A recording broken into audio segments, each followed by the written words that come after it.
యేసుక్రీస్తు నామములో మీ అందరికీ శుభవందనాలు తెలియపరుస్తున్నాను. బాగున్నారమ్మా? ఈస్టర్ శుభాకాంక్షలు. యేసుక్రీస్తు ప్రభు మరి ఈరోజు పండగ, ఒక ఆనందము, ప్రపంచానికి తగ్గినంత చెప్పుకోవలసినదంతా ఈరోజు దేవుడు యేసుక్రీస్తు ప్రభు మన పక్షమున ఉండి కార్యం చేశాడు. మృత్యుంజయుడు లేచాడు ఆయన. అందుకే మృత్యుంజయుడు లేచినని ఈస్టర్ అంటాం. Easter Sunday. ఆ సండే మరి మీ అందరికీ కూడా నేను ఈస్టర్ శుభాకాంక్షలు. మరి కొన్ని విషయాలు మరి యేసుక్రీస్తు ప్రభు లేఖనాల ప్రకారంగా యేసు లోకానికి రావడం, లేఖనాల ప్రకారంగా పాపుల కొరకు సిలువలో బలి కావడం, లేఖనాల ప్రకారంగా సమాధి చేయబడి ఉన్నది, లేఖనాల ప్రకారం మృత్యుంజయుడై లేచాడు మూడవ రోజు. అది ఈస్టర్ సండే. మరి యేసుక్రీస్తు ప్రభు మరి శిష్యులతో పంచుకున్నాడు, అందరితో చెప్పాడు, నేను మూడో రోజు లేస్తాను అని. మూడో రోజు మృత్యుంజయుడే నేను లేస్తాను అని అందరితో చెప్పాడు, శిష్యులతో చెప్పాడు. కొన్ని విషయాల లేఖనాల్లోకి మనం వెళ్దాం. మొట్టమొదటి మాట మరి అక్కడ మత్తయి సువార్త 28వ అధ్యాయం 2వ వచనం. ఇదిగో ప్రభు దూత పరలోకము నుండి దిగివచ్చి రాయి పొర్లించి దాని మీద కూర్చుండును. అప్పుడు ఏమైందట? మహాభూకంపం వచ్చిందట. యేసుక్రీస్తు ప్రభుని సమాధి చేయబడి ఉంటాడు, సమాధిలో ఉంచబడ్డాడు. మరి ముందుగానే చెప్పాడు యేసుక్రీస్తు ప్రభు మరి లేస్తాడంట. ఆయన మూడో రోజు లేస్తాడంట. ఆ లేచిన తర్వాత అలాగే పట్టుకొని బంధిద్దాం, లోపల ఉంచుదాం అని అనుకున్నారు. ఎందుకంటే లేచి బయటకు వచ్చాడు అనుకోండి, మరలా తీసుకుని పోయి లోపల పెట్టేద్దాము అనే ఒక ఉద్దేశంతోనే. కానీ తండ్రి పనుల నిమిత్తమే యేసుక్రీస్తు ప్రభు లోకాన్ని ముగించాడండి. అక్కడ చూడండి, మరొకసారి చదవనన్నా. ఇదిగో ప్రభు దూత. ఏ దూత అది? ప్రభు దూత, యేసుక్రీస్తు ప్రభు దూత. తండ్రి పంపిస్తున్నాడు పరలోకము నుండి. చదవండి. ప్రభు దూత పరలోకము నుండి దిగివచ్చి రాయి ఏం చేశాడంట? రాయి ఊరిలో పెట్టారా? రాయి ఏం చేశాడు? దానికి సంఖ్యలు వేశారు, అభద్రంగా భద్రపరిచారు, దానికి కడి కూడా పెట్టారు, సంఖ్యలు కూడా అందించారు. ఆ డోర్ బయటికి రాకూడదని, ఆ బండ పొరలకూడదని దాని చుట్టూ ఆ సమాధి చుట్టూ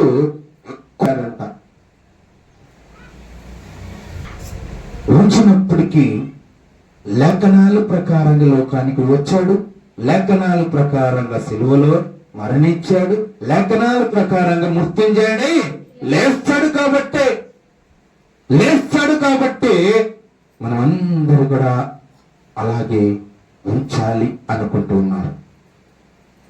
లేఖనాలు నెరవేర్చబడాలి కాబట్టి ఏం చేశారు? మరొకసారి చదువునన్నా.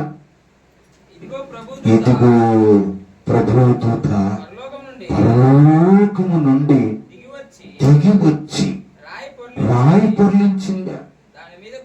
దాని మీద కూర్చున్నప్పుడు ఏమైపోయిందట? భూకంపము కలిగింది.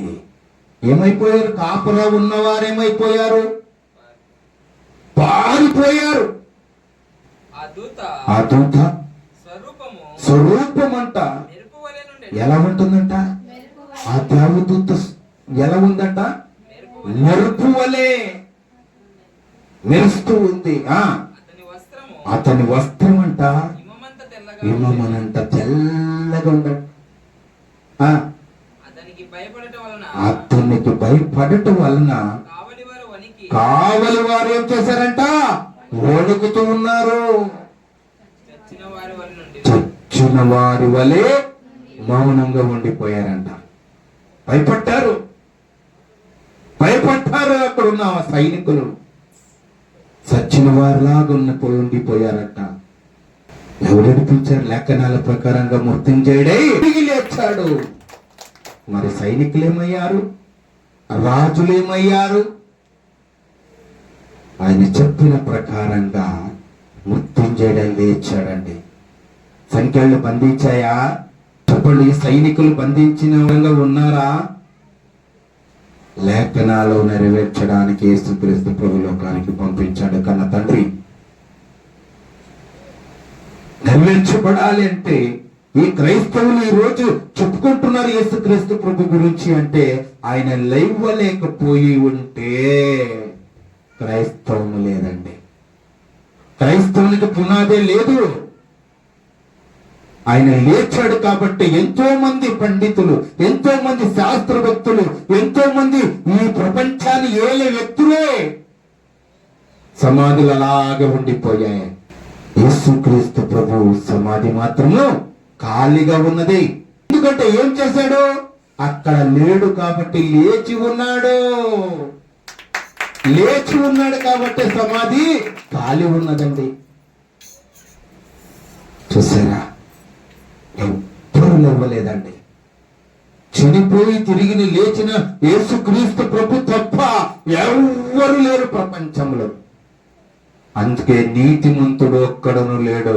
నాలో పాపం ఉన్నదని ఎవ్వడైనా స్థాపించగలరా? ఛాలెంజ్ విసురుతున్నానంటున్నాడు.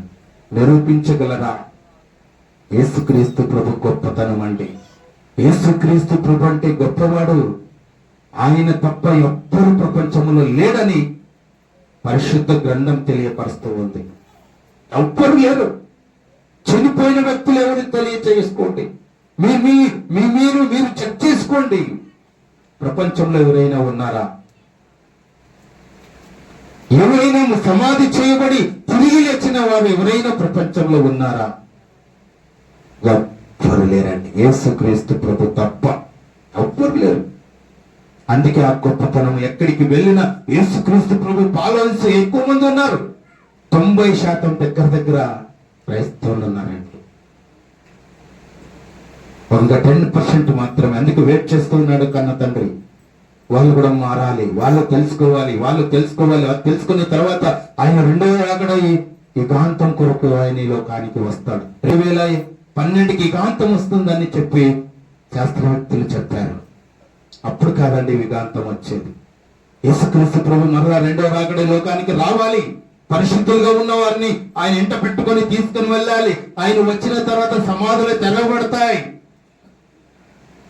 మహిమ శరీరంగా ఉన్న వారిని తీసుకొని పరలోకానికి వెళ్తారు. అప్పుడు యుగాంతం వస్తుంది. అప్పుడు ఈ లోకము కొత్త భూమి, కొత్త ఆకాశం గురించి కూడా రాయబడి ఉంది పరిశుద్ధ గ్రంథం. ఎప్పుడు నాశనం చేయబోతున్నాడో రాయబడి ఉంది పరిశుద్ధ గ్రంథం. ఈ ప్రపంచం ఎలా నడుపుతుందో అనేది కూడా రాసి ఉంచాడు పరిశుద్ధ గ్రంథంలో ముందుగానే దేవుడు. లేఖనాలు నెరవేర్చబడాలి కాబట్టి ఆయన తిరిగి లేచాడనే మాట మొదటి మాటలో మనం కనుగొన్నాం. రెండో మాట దగ్గరికి వెళ్తాం. మత్తయి సువార్త 28వ అధ్యాయం 6-7 వచనాల్లో కొన్ని విషయాలు తెలుసుకుందాం. ఆయన ఇక్కడ లేడు. తాను చెప్పినట్లు ఎవరు చెప్పారు? యేసుక్రీస్తు ప్రభు శిష్యులతో చెప్పాడు, అయ్యా నేను 3వ రోజు లేస్తాను, మృత్యుంజయుడే లేస్తాను, 3వ రోజు నేను చనిపోయి తిరిగి లేచిన దేవుడు నేనని చెప్పి శిష్యులతో చెప్పిన ప్రకారంగా తానంటే ఎవరక్కడ? యేసుక్రీస్తు ప్రభు చెప్పినట్టుగా, తాను చెప్పినట్టుగా ఆయన లేచి ఉన్నాడు. ఆయన లేచి ఉన్నాడు. ఇక్కడ లేడు. ఎవరు చెప్తున్నారు? అక్కడ ఎవరితో చెప్తున్నారు? దేవదూతలు తెలియపరిచినట్టుగా చూస్తాం. చదవమా. ఆయన ఇక్కడ నుండి తాను చెప్పిన ప్రకారంగా ఆయన లేచి ఉన్నాడు. రండి, ప్రభు పండుకుని త్వరగా వెళ్ళి మృతులలో నుండి లేచి ఉన్నాడని ఆయన శిష్యులకు తెలియచేయండి. ఎవరు చెప్తున్నారు అక్కడ? ఎవరున్నారు అక్కడ? ఆ పాయింట్ మీకు కావాలి. ఎవరున్నారు అక్కడ? దేవదూతలు ఉన్నాయి. దేవదూతల దగ్గరికి మరియా మార్తలు వెళ్ళినప్పుడు ఎవరు వెళ్తారు అక్కడికి? మొట్టమొదటిగా మగ్దలేని మరియా. యేసుక్రీస్తు ప్రభు తల్లి గారు అక్కడికి వెళ్తుంది. వెళ్ళి చూస్తుంది, లోపల చూస్తుంది, దేవదూతను కూర్చొని ఉండడం చూసి, నా కుమారుడు లేడే, మరి ఎవరైనా ఎత్తుకొని పోయారేమో, ఇంతమంది సైనికులు ఉన్నారే, ఇంతమంది మాకు కనిపించుకున్నట్టుగా ఎత్తుకొని పోయారని చెప్పి తన తల్లి ఆవేదన వ్యక్తం చేస్తే దేవదూత ఏం చెప్తుంది అక్కడ? చదువునన్నా. ఆ స్త్రీలను చూచి మీరు భయపడకూడదు, సిలువ వేయబడిన యేసును మీరు వెతుకుచున్నారు, నాకు తెలుసు. ఆయన ఇక్కడ లేడు. తాను చెప్పినట్టే ఆయన లేచి ఉన్నాడు. రండి, ప్రభు పండుకున్న స్థలమును చూచి త్వరగా వెళ్ళి ఆయన మృతుల్లో నుండి లేచి ఉన్నాడని ఆయన శిష్యులకు నువ్వు తెలియపరచండి. తెలియపరచు. శిష్యులతో చెప్పాడే యేసుక్రీస్తు ప్రభు ఆయన చెప్పినట్టుగా మూడో రోజు లేచాడు. ఆ శిష్యులకు తీసుకుని వెళ్ళి మీరు ఈ వర్తమానము పంపించండి, వాళ్ళకి చెప్పండి అని దేవదూతలు మరియతో మాట్లాడినట్టుగా మనం లేఖనాలు చూస్తూ ఉన్నాం. మరి ఆయన ఎక్కడున్నాడు? లేచాడు అని చెప్తూ దేవదూత లేచి ఉన్నాడని చెప్పినట్టుగా అనే మాట రెండో మాటలో మనకు కనిపిస్తూ ఉంది. మూడో మాట దగ్గరికి వెళ్దాం. అపోస్తలుడైన పౌలు రోమిలకు రాసిన పత్రిక 8వ అధ్యాయము 11వ వచనం. మృతులలో నుండి యేసుని లేపిన ఆత్మ నీలో నివసించిన ఎడల, మృతులలో నుండి క్రీస్తు యేసును లేపిన వాడు చావునకు లోనైనా మీ శరీరములను కూడా మీరు నివాసించుచున్న తన ఆత్మ ద్వారా జీవింప చేయన. చప్పట్లు కూడా కోరుతాను. ఆయన ఆత్మ ద్వారానే నీ జీవిస్తూ ఉన్నావు. ఆయన ఆత్మ ఇచ్చాడు కాబట్టి నీ చెయ్యి కదులుతూ ఉంది. ఆయన ఆత్మ నీలో ఉన్నది కాబట్టి నేను మాట్లాడుతూ ఉన్నాను. ఆయన ఇచ్చిన ఆత్మ ఉంది కాబట్టి మీరంతా సక్రమంగా క్రమంగా క్రమశిక్షణ కలిగి మందిరానికి వచ్చారు. నీ కళ్ళు చూస్తూ ఉన్నాయి, నీ నోరు మాట్లాడుతూ ఉంది, నీ కాళ్ళు నడుస్తూ ఉన్నాయి, చేతులు పనులు చేస్తూ ఉన్నాయి, మెదడు పని చేస్తూ ఉంది, గుండె పని చేస్తుంది, లివర్ పని చేస్తుంది, ఊపిరితిత్తులు పని చేస్తూ ఉన్నాయి, కిడ్నీలు పని చేస్తూ ఉన్నాయి. ఏమున్నది? అవన్నిటికీ కలెక్షన్ ఏది? పవర్ ఏది? ఆత్మ. ఆ ఆత్మ నీలో ఉన్న ఎడలా ఎవరిచ్చినది తెలుసుకోవాలి. దేవుడు ఇచ్చినది. చప్పట్లు కొడతాం దేనికి? దేవుని ఆత్మ నీలో ఉంది కాబట్టి నీవు సజీవుడివి. ఆయన ఆత్మలను ఉంచాడు కాబట్టి ఆయన బిడ్డలము. చక్కటి మాట. యేసు లేచుట ద్వారా మనము నూతన జీవితం, నూతన బ్రతుకు నీలో ఉన్నదని నేను తెలుసుకోవాలి. ఆయన ఆత్మ ఉంచాడు కాబట్టి నువ్వు సజీవుడివి. దేవుని ఆత్మ నీలో ఉంచాడు కాబట్టి నేను ఎన్నుకున్నాడు. ఈ జగత్తు పునాది వేయబడక మునిపే ప్రేమ చేత మీ అందరినీ ఎన్నుకున్నాడు ఆయన. మిమ్మల్ని అందరినీ ఎన్నుకున్నాడు ఆయన ప్రేమ చేత. ఆయన ఎన్నుకోడు కాబట్టి నీకు ఆత్మనిచ్చాడు. ఆ ఆత్మ నీలో ఉంది కాబట్టి నువ్వు కదులుతున్నావు, నువ్వు మాట్లాడగలుగుతావు. నీ జ్ఞానం ఎంతకన్నా కాదు, నీ బలం ఇంతకన్నా కాదు, నీ శక్తి అంతకన్నా కాదండి. దేవుని దయ వల్ల నీ పొందుకుని ఉన్నావనే మాట నీ ఆత్మ దేవుడు ఉంచాడు కాబట్టి నూతన జీవితమును పొంది ఉన్నావనే మాట నీకు తెలియపరుస్తూ ఉన్నాడు. 4వ మాట దగ్గరికి వెళ్దాం. అపోస్తుడైన పౌలు రోమీయులకు రాసిన పత్రిక 4వ అధ్యాయం 25వ వచనం చూడండి. ఆయన ప్రపంచము గురించి, ఈ ప్రజల గురించి, ఈ ప్రపంచంలో సర్వ మానవుల కొరకు మాట్లాడుతూ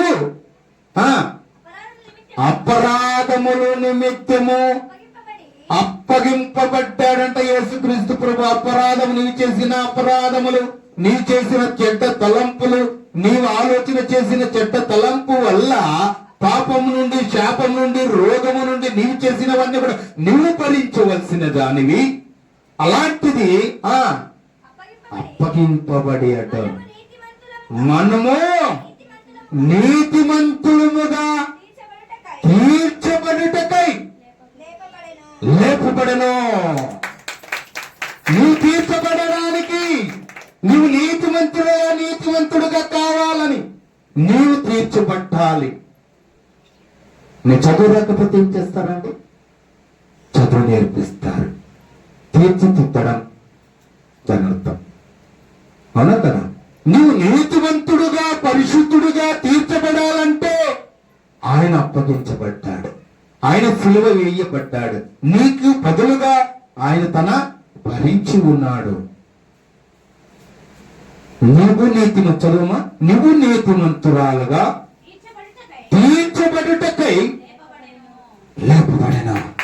నువ్వు నీతిమంతు తీర్చబడడానికి ఆయన లేచాడు. నువ్వు పరిశుద్ధురాలివి, నీతిమంతుడివి. ఆయన పరిశుద్ధుడు కాబట్టి నీవు పరిశుద్ధంగా ఉండాలని దేవుడు కోరుతూ ఉన్నాడు.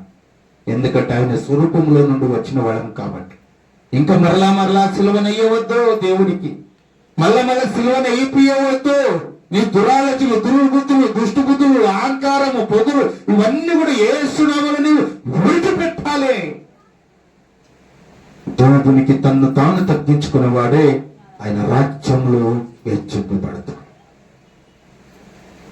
మొక్క ఎత్తుతాం, సేల్లో విత్తుతామండి.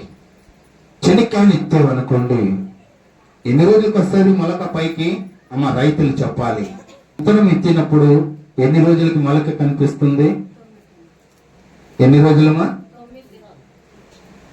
9 రోజుల. ఆ మొక్క ఎలాగైతే చచ్చి, ఆ మొక్క చచ్చి, ఆ విత్తనము చచ్చిన తర్వాత ఏం చేస్తుంది? మళ్ళా దేవుడు మొలకనేస్తాడు. అలాగే యేసుక్రీస్తు ప్రభు మరణముతోను ఆ విత్తనాన్ని పోలుస్తున్నాడు. అది ఎలాగైతే విత్తనము చనిపోతుందో, చనిపోయి తిరిగి ఎలాగ బ్రతుకుతుందో, అలాగే యేసుక్రీస్తు ప్రభు సిలువలో త్యాగం చేశాడు. లేఖనాల ప్రకారంగా లోకానికి వచ్చాడు, లేఖనాల ప్రకారంగా సిలువ వేయబడ్డారు, లేఖనాల ప్రకారంగా మృత్యుంజయుడై లేచాడు. ఆ విత్తనం ఎలా అయితే నమ్మకము నీకుంటుందో, ఈ విత్తనాలు నేను వేస్తే మనకొస్తుంది, పంట ఇస్తాడు దేవుడు. నీ జీవితం అలాంటిదే. యేసుక్రీస్తు ప్రభు ఆయన ఫాలోవర్స్ కావాలి, ఆయన మాదిరిగా నీ బ్రతకాలి.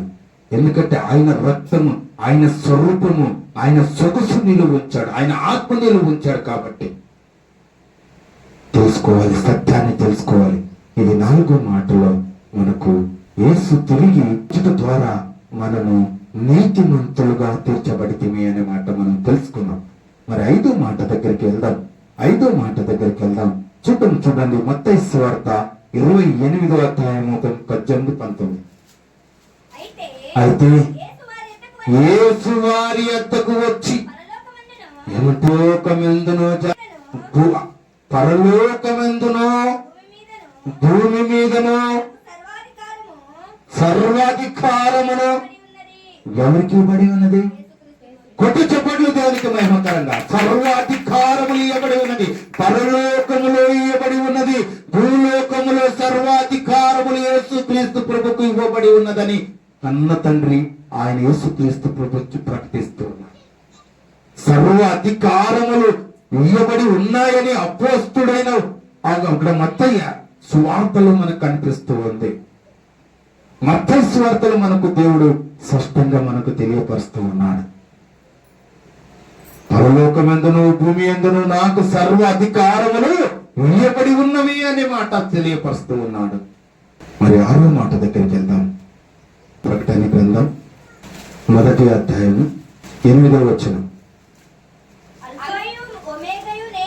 అల్పయు ఓమేగయు నేనే, వర్తమాన భూత భవిష్యత్తు కాలములు ఉండువాడను నేనే. అంతకుముందు ఏం చెప్పుకున్నాడు? సర్వాధికారములను ఇయ్యబడి ఉన్నది అన్నమాట. ఎక్కడో చెప్తున్నాడు, అల్పయు మేఘయు నేనే, వర్తమాన భూత భవిష్యత్తు కాలములో ఉండువాడను నేనే.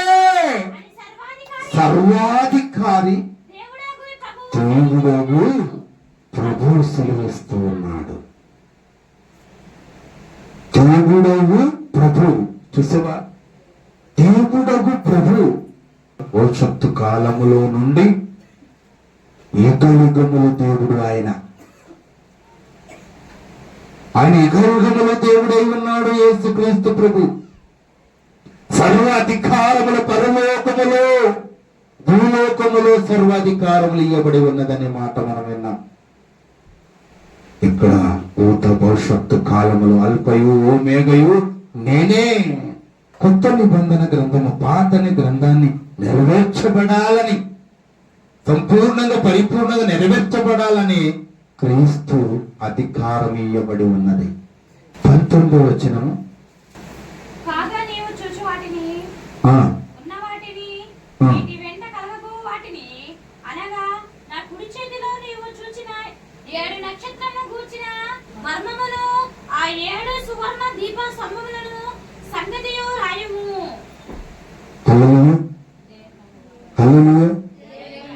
అక్కడ మనకు పరలోకముందు భూమి అందును సర్వాధికారం ఇవ్వబడి ఉన్నదనే మాట మనం తెలుసుకున్నాం కదా. మరి అక్కడ మనము ఏం చెప్తున్నారు? సర్వాధికారములు ఇవ్వబడి ఉన్నాయి. మరి మరొక మాట మీకు తెలియపరచాలని ఆశపడుతూ ఉన్నాను. యోహాను సువార్త 11వ అధ్యాయము 25వ వచనం చూద్దాం, చూడండి. అందుకు యేసు పునరుత్థానమును జీవమును నేనే, నా యందు విశ్వాసముంచువాడు చనిపోయినను బ్రతికెను. చనిపోతే కూడా నిన్ను బ్రతికిస్తానండి. అందుకే బ్రతుకుంది జాగ్రత్త. పుట్టినప్పుడు తెలుసుకున్నావు లోకం ఉన్నదని, మరణించినప్పుడు తెలిసింది మరొక లోకం, మరో లోకం గురించి చెప్తుంది పరిశుద్ధ గ్రంథం. ఈ గ్రంథములో పుల్లైనా తప్పిపోదు. మరలా చనిపోయినను మరలా బ్రతుకుంది. అది శాశ్వతమైన, ఇది తాత్కాలానికే. 60-70 సంవత్సరం అధిక బలం ఉంటే 80 సంవత్సరాలకు మాత్రమే పరిమితము. కానీ అక్కడ శాశ్వతమైనది ఉంది. అక్కడ నేను మరణించినప్పుడే నీకు తెలుస్తుంది లోకం గురించి. ఆ లోకం గురించి తెలియపరుస్తూ ఉంది పరిశుద్ధ గ్రంథం. నీవు చనిపోయినా చింత చేయవద్దు, నిరీక్షణ నీకు ఉండాలి. ప్రభు నన్ను లేపుతాడు, ప్రభువు దగ్గర నేను ఉంటాను. ఈ లోకం శాశ్వతమైనది కాదు. ఈ మేడలు మిద్దలు బంగారు ధన ధాన్యములు కార్లు బిల్డింగ్లు ఏవి శాశ్వతం కాదండి. తాత్కాలానికి మాత్రమే గుడారం, తాత్కాలానికి మాత్రమే మనకు నివాసం ఉండడానికి. ఇప్పుడు బాడిగట్టికి వెళ్ళామనుకోండి, ఎన్ని డెకరేషన్ చేసుకున్నా, ఎంత డిజైన్ ఇంట్లో చేసుకున్నా, ఏదో ఒక రోజు ఆ ఇల్లుని వదిలేసి వెళ్ళిపోయి. అంతే, నీ జీవితం కూడా అంతేనండి. నీ బ్రతుకు కూడా అంతే. ఏదైనా ఇంట్లో తీసుకొని వస్తావా? గోడలు పీక్కొని వస్తావా? డిజైన్ పీక్కొని వస్తావా? నిన్ను డిజైన్ చేశాడు దేవుడు. నిన్ను డిజైన్ చేసి డిజైన్గా తయారు చేశాడు నిన్ను. ఏ దేహం మట్టిలో నుండి వచ్చినది మట్టిలోకి వెళ్ళిపోవాలి. ఆత్మ ప్రాముఖ్యమైనది. ఈ ఆత్మను రక్షించుకోవాలంటే యేసుక్రీస్తు ప్రభువుని ఖచ్చితంగా నీవు నమ్మాలి. చెప్పట్లు కూడా దేనికి యేసుక్రీస్తు ప్రభువుని నమ్మకలేకపోతే శిక్ష విధించబడమని లేఖనాలు సెలవిస్తూ ఉన్నాయి. యుగ యుగములకు నేను దేవుడును, సర్వాధికారం పరలోకములోను భూమిలోను భూమి మీద ఉన్నది అన్నిటిని సర్వాధికారం నాకు ఇవ్వబడి ఉన్నది అంటున్నాడు క్రీస్తు. ఇంకెక్కడున్నదండి? చూసావా, ఎవరికి ఇచ్చారంట సర్వాధికారము? దేవుని యేసుక్రీస్తు ప్రభుకు ఉన్నది. ఆయన ఏందో నువ్వు నిత్య జీవుని పొందుకోవాలంటే నేనే మార్గము, నేను సత్యము, నేనే జీవము, నా ద్వారా తప్ప నీకు వేరే మార్గము లేదు. తాత్కాలానికి ఇవన్నీ తాత్కాలానికే. ఈ తాత్కాలానికి ఉన్నదే నీవు నమ్ముతున్నావు. ఈ తాత్కాలానికి ఇదే శాశ్వతం అనుకుంటూ ఉన్నావు. ఇది శాశ్వతం కాదు. భర్త భార్యకు శాశ్వతం కాదు, భార్య భర్తకు శాశ్వతం కాదు, భార్య భర్తలు ఇద్దరు తల్లిదండ్రులు పిల్లలకు శాశ్వతము కాదు, పిల్లలు తల్లిదండ్రులకు శాశ్వతమైన వాళ్ళు కాదు. ఇక్కడ ఒక వ్యవస్థ దేవుడు తీసుకుని వచ్చాడు. మనం ఉన్నంత వరకే వాళ్ళ బంధం. ఈ లోకాన్ని ముగించామనుకోండి, ఈ లోకంలో యాత్ర ముగించామనుకో, ఇచ్చినదింత దేవుడు నీకు ఇప్పుడే కళ్ళు మూసావనుకోండి, ఎక్కడికి వెళ్తావు? ఆ ఎక్కడికి వెళ్ళాలో ఇక్కడే నిర్ణయం చేసుకోవాలి. నీవు ఎక్కడికి వెళ్ళాలో తీర్మానం నీ ఆత్మ ఉన్నప్పుడే నీవు సృష్టికర్తను స్మరణకు తెచ్చుకోవాలి. ఎక్కడో మరి చనిపోయినప్పుడు చూసుకుందాంలే సార్, మరణించినప్పుడు చూద్దాంలే సార్ అంటే పాతాళము గతి. ఇప్పుడే ఇక్కడే నీవు చూసుకోవాలి. ఇక్కడ చూసుకోలేదు అనుకో నువ్వు అంతే. ధనవంతుడు ఎక్కడికి వెళ్ళాడుమా? పాతాళములో కేకలు వేస్తూ ఉన్నాడు. విడిపించేవారు ఉన్నారా? కర్ర కేక, ఎవరి గోల వాళ్ళది. ఇప్పుడు మీ గొంతు పోయేటట్టుగా చెప్తూ ఉన్నాం. నా మాటలను మీరు వింటే, నా ప్రవక్త ఉన్నాడు అక్కడ, సల్మాన్ అనే ప్రవక్త ఉన్నాడు, ఆయన మాట మీరు వింటే పరలోకము నెమ్మది పొందుతారు. ఆయన మాట వినలేదా, తోసి వేశారనుకో, అదిగయా నీ దగ్గరికే వస్తారు. ఎక్కడికి వస్తారు? పాతాళంలో ధనవంతుల దగ్గరికి వెళ్తాడండి. మరి దేవుని అడిగాడు ఆయన, అయ్యా నన్ను పంపిస్తే మా బంధువులకి అందరికి ఇలా యాత్ర ఉంది, ఇక్కడ మీరు ప్రభుని నమ్ముకోండి, యేసుక్రీస్తు ప్రభుని నమ్ముకోండి అని చెప్పి మేము వస్తానయ్యా అంటే, ఇక్కడికి అక్కడికి అగాధం ఉన్నది, నీవు వెళ్ళడానికి వీలు లేదు. అక్కడ నా ప్రవక్త ఉన్నాడు, నా ప్రవక్త మాట వింటే పరలోకంలో ఉంటారు, వినలేదా నీ దగ్గరికి వస్తారన్నట్టుగా అక్కడ చక్కటి మాట మనకు తెలియపరచు ఉన్నాడు. చూడండి, పునరుత్తమును జీవమును నేనే అంటూ ఉన్నాడు. పునరుత్తములు మృత్యుంజయుడే లేచాడు ఆయన.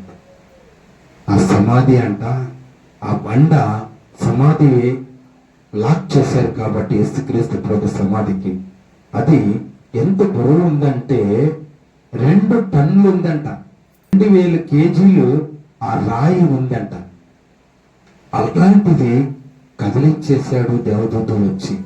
మరి చివరి మాట ఒక మాట మనం చూసుకున్నాం. మార్కు సువార్త 16వ అధ్యాయం 6వ వచనం. అందుకు అతడు కలవరపడవద్దు, భయపడవద్దు. మరి ఆయన ఎవరో తీసుకుని వెళ్ళారు అనుకుంటున్నారేమో, మీ అందరికి తెలియకున్నట్టు ఎక్కడికో తీసుకుని వెళ్ళారనుకుంటున్నారేమో. భయపడవద్దు, కలవరపడనీయకుడి. సిలువ వేయబడిన నజరేయుడైన యేసును మీరు వెతుకుచున్నారు. ఆయన లేచి ఉన్నాడు, ఇక్కడ లేడు. ఆయన ఉంచిన సమాధిని చూడండి. మీరు వెళ్ళి ఆయన మీకంటే ముందుగా గలిలయలోనికి వెళుచున్నాడని ఆయన మీతో చెప్పినట్లు చూతురనియో శిష్యులతోను పేతురుతోను చెప్పుడనెను. ఆయన ఎక్కడ చూస్తారట? గలిలయలో మీరు చూస్తారు. గలిలయలో అని కనిపిస్తాడు. ఇక్కడ లేదు, సమాధిలో లేడు, లేచాడు. అనకన్న ప్రకారంగా లేచాడు ఆయన. శిశువుకి చెప్పండి వెళ్ళి. అక్కడికి వచ్చి అక్కడ మీకు కనిపిస్తాడని మీకన్నా ముందుగానే వాళ్ళు ఎంత తొందరగా 3 గంటలకే ముందుగానే రావాలని ట్రై చేశారు. కానీ 3 గంటలకే కరెక్ట్గా 3 గంటలకే లేచి ఉన్నాడు ఆయన. కానీ 3 గంటలకి మీరు ఇప్పుడు వచ్చిన వారు కొంతమంది 3 గంటలకు ఉన్నారండి ఇక్కడ? ఉన్నారా? 3 గంటలంటే ఎప్పుడు? తెల్లవారుజామున ఉన్నారా? లేదండి. కొంతమంది అందరు నిద్రలోకి పోయారు, కొంతమంది రాలేక ఆబ్సెంట్ అయిపోయారు. కానీ కొంతమంది ఖచ్చితంగా అందరూ కూడా ఈ డెకరేషన్ చేశారు. చూడండి, ఎవరైతే ఆలయాన్ని బాగు చూసుకుంటే మా దేహాలు కూడా దేవుడు బాగు చూస్తాడనే మాట మనకు లేఖనాలు సెలవిస్తూ ఉన్నాయి. మరి రాత్రంతా కూడా ఈ డెకరేషన్ తోనూ అలంకరణ చేశారు మన మందిరమని. ఎందుకంటే ఈయన లేస్తాడు, భయభక్తులు కలిగి తొందరగా కావాలి, తొందరగా వస్తూ ఉన్నాడు. మన ప్రభువుని యేసుక్రీస్తు ప్రభు లేచేటప్పుడు సువాసనతో ఆయన అన్ని కూడా చాలా సంతోషపడాలి. ఈ మహిమగల సంఘాన్ని ఆస్వాదించాలి. మేము ఆయన ఎదురు చూస్తూ ఉన్నాం. మేల్కు కలిగి నిద్రలోకి పోకున్నట్టుగా అందరూ కూడా అన్ని పనులు చేశారు. చూడండి, పూలు కట్టే వాళ్ళు కడుతూ ఉన్నారు, కట్టి వాళ్ళు వస్తూ ఉన్నారు. మన డెకరేషన్ పిల్లలందరూ కూడా ఇక్కడ చేస్తూ ఉన్నారు. చాలా మంది ఉన్నారండి. రాత్రి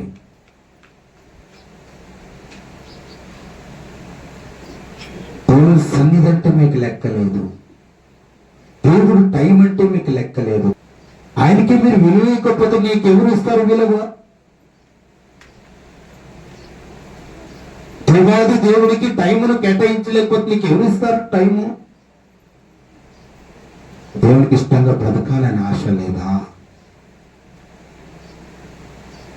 నిర్లక్ష్యం వద్దండి, నిర్లక్ష్యం చేయొద్దండి. దేవుడి చేతిలో పడంట భయంకరంగా ఉంటుంది శిక్ష. చూడండి, ఇప్పుడు చెప్పబడిన మాటలన్నీ కూడా డైరీలో రాసుకోండి. మీరు చనిపోయినప్పుడు గుర్తు చేస్తాడు దేవుడు. మీరు ఎక్కడ ఉంటారనేది చెప్తూ ఉన్నాను ఇక్కడే. ఎందుకంటే ఖండించుము, గద్దించుము, బుద్ధి చెప్పుమంటున్నాడు. ఆ బుద్ధి నేను చెప్పలేదనుకో నేను శిక్షకు గురి అవుతాను. పాఠం సరిగ్గా టీచర్ చెప్పలేదంటే ఎవరిదండి తప్పు? ఎవరిదండి? టీచర్ది తప్పు. నాకు దేవుడు అంటే భయం. నాకు ఎందుకంటే నేను ముందు అన్ని చెప్పేస్తాను, వాళ్ళు ఏమని అనుకోని నాకు అనవసరం. ఎందుకలా చెప్పమంటున్నాడు అంటే, మనసును సంతోషపెట్టువాడు అయితే క్రీస్తుకు దాసుడు కాదండి. మనసును సంతోషపెట్టకూడదండి ఎవరు కానీ. ఎవరి గౌరవం వాళ్ళకి ఇవ్వాలి, ఎవరి ప్లేస్లో వాళ్ళు ఉండాలి, ఎక్కడుండే వాళ్ళు అక్కడ ఉండాలి, దేవుడికి ఇష్టంగా బ్రతకాలి. అది ఆయన కోరడం. తల్లి ప్రేమ భార్యకు పంచేకి అవుతుందమ్మా? చెప్పండి, అవుతుందా? తల్లి తల్లే, భార్య భార్యే. అలా దేవుడు ఎవరు ప్లేస్ లో వాళ్ళు ఉంచాడు కాబట్టి అలాగే మనం క్రమంగా వెళ్ళాలి. దేవుడు 9 గంటలకు టైం ఇస్తే మనకు 10 మంది కన్యకులు టైం ఇచ్చాడా? టైం ఉందా? భయభక్తులు కలిగిన వారు పరలోకానికి 5 మంది వెళ్ళిపోయారు. నిర్లక్ష్యంతో ఉన్నవారు ఏమైపోయారు? ఆగిపోయారు. అక్రమ చేయవారులారా నా ఇద్దరు నుండి తొలగిపో, గెట్ అవుట్ అంటాడు. అవసరమా మీకు? అవసరమండి మీ అందరికీ? ఈరోజు ఈస్టర్ రోజు కూడా మీరు లేట్గా రావడం బాధకరమైన విషయం దేవునికి. నాకేం బాధ లేదండి, నాకెందుకండి? దేవునికి అప్పగిస్తాను నేను. ఎవరు వచ్చారో ఎవరు రాలేదో నేను డైరీలో రాసుకోవాల్సిన అవసరం నాకు లేదు. ఎవరు రాసుకుంటారు? దేవుడు రాసుకుంటాడండి. నువ్వు ఆ టైంకి వచ్చావు, నువ్వు అక్కడ ఏం నిర్లక్ష్యంతో చేస్తూ ఉన్నావు? బుద్ధి లేదా, జ్ఞానం లేదా అంటాడు దేవుడు. అప్పుడు అడుగుతాడు. అప్పుడు మీరే లెక్క చెప్తారు.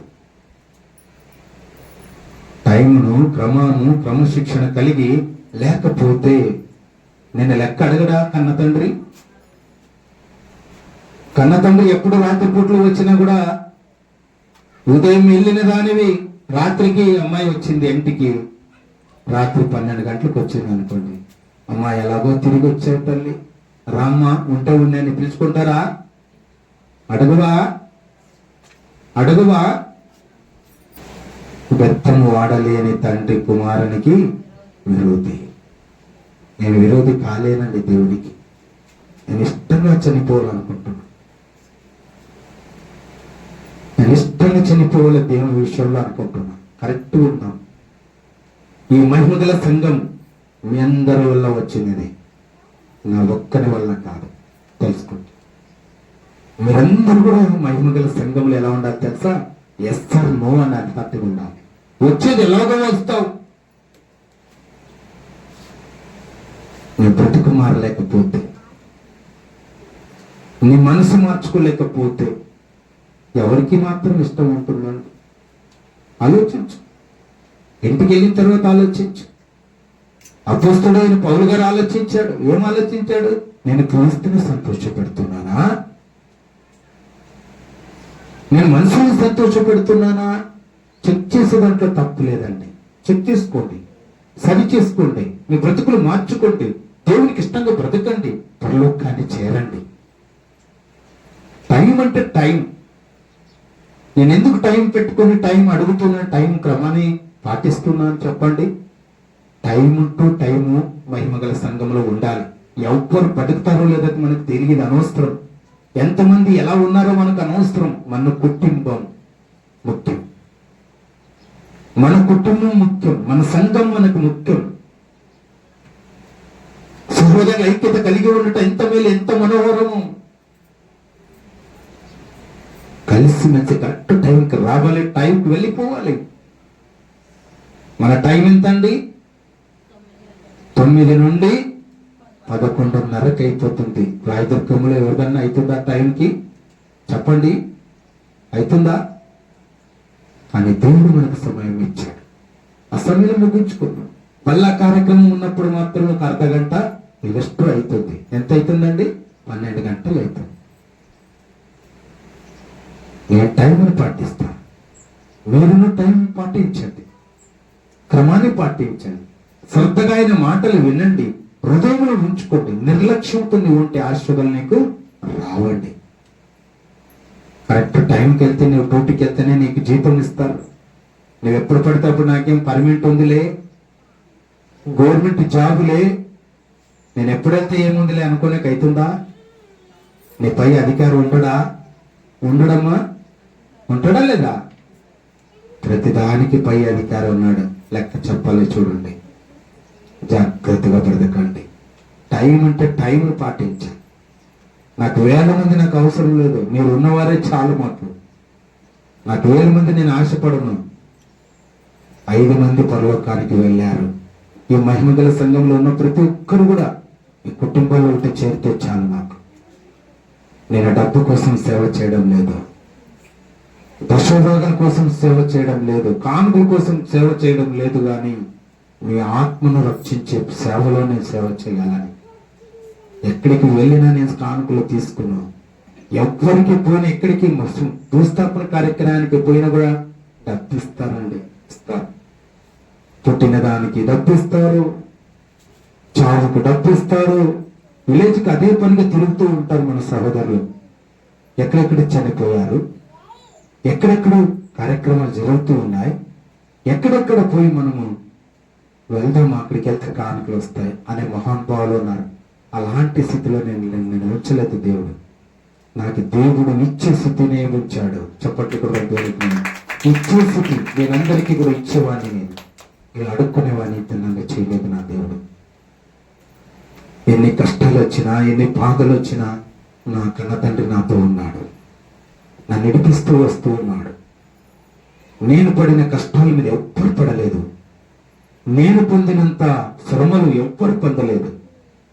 కానీ నేను అనుభవపూర్వకంతో మీతో పంచుకుంటూ ఉన్నాను. నా దేవుడు, నన్ను విడిపించిన నా దేవుడు మిమ్మల్ని అందరినీ కూడా విడిపిస్తాడు. మిమ్మల్ని అందరూ కూడా విడిపిస్తాడండి. ఉన్నత స్థాయిలో మేము అందరూ ఉండాలనేది ప్రేమతో మిమ్మల్ని ఖండిస్తున్నాను, ప్రేమతో మిమ్మల్ని మందలిస్తూ ఉన్నాను. సహోదరి సహోదరుడా, ఎన్ని మాటలు మనం విన్నాము? 8 మాటలు మనం విన్నాము. మొట్టమొదటి మాట ఏంటంట? ఎదుగో ప్రభు దూత పరలోకము నుండి దిగి వచ్చి రాయిని పొడిచాడనే మాట మొట్టమొదటి మాట చూసుకున్నాం. రెండో మాటలోను ఆయన ఇక్కడ లేడు, తన చెప్పిన ప్రకారంగా లేచి ఉన్నాడనే రెండో మాట తెలుసుకున్నాం. మూడో మాట యేసు తిరిగి లేచుట ద్వారానే నూతన జీవితాన్ని పొందుకొని ఉన్నామనే మాట మూడో మాట తెలుసుకున్నాం. నాలుగో మాట యేసు తిరిగి లేచుట ద్వారానే మనము నీతిమంతులుగా తీర్చబడితిమి అనే మాట నాలుగో మాటలు మనం తెలుసుకున్నాం.